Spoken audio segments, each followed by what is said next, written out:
الياس إلى قطر والاحتراف في الدوري القطري، ومع ذلك الهلال تمسك في طارق التايب ينقل كرة اتفاق وطارق يعدي ويحول كرة إلى من؟ إلى ياسر.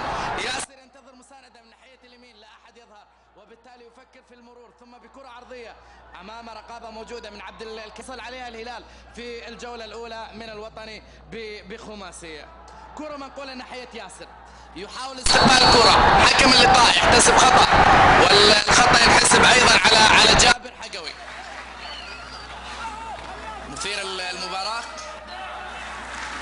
تعطي انطباع في النصف الساعة الأولى بأجواء رائعة جدا، ليس لمدينة ولا لبلد ولا لمجموعة دول بل لقارة في آسيا. إنه الأول وهنا محاولة هلالية وكرة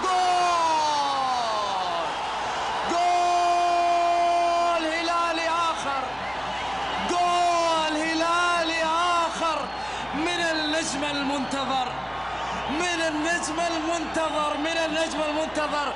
إنه ياسر القحطاني، إنه ياسر القحطاني، إنه ياسر القحطاني. عاشت عاشت عاشت عاشت أيامه طويلة، عاشت أيامه طويلة، لأنها يجب أن تقول للاعب يمتع في أيام كرة القدم، للاعب يعود عندما تكون الأيام أياما خوالي ما تجي إلا من القحطاني.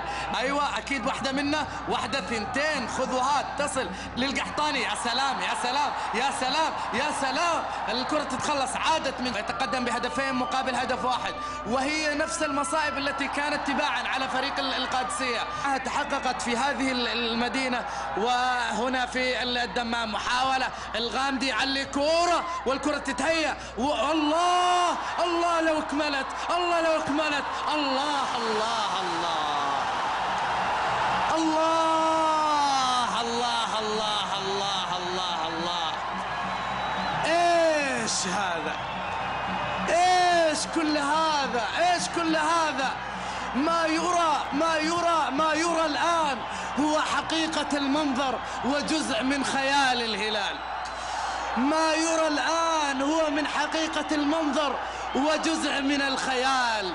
إن الصورة تعبر، إن الصورة تعبر، والعرض يعبر، والفرحة تعبر. ملزة تفوق تلك الإمكانيات، تفوق مثل المستويات.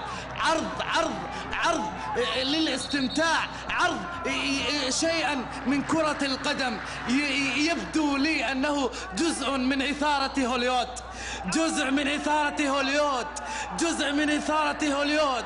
يا طارق التايب، هذا عرض سينمائي يجب أن يعرض هناك. مباراة في الدوري السعودي لا تقل عن 3 أهداف، وهنا محاولة وهدف الله. هاتريك هاتريك هاتريك هاتريك هاتريك، تماما كما وعد، تماما كما وعد. أين تلك الأقلام التي كتبت؟ أين تلك الأسماء التي تحدثت وقالت أن ياسر القحطاني لن يعود للهجوم، لن يعود للتسجيل، لن يعود للاستمتاع في خط المقدمة؟ سجل الآن مرة وسجل مرتين وسجل ثالث، والهدف الثالث الآن يسجل لمصلحة فريق الهلال.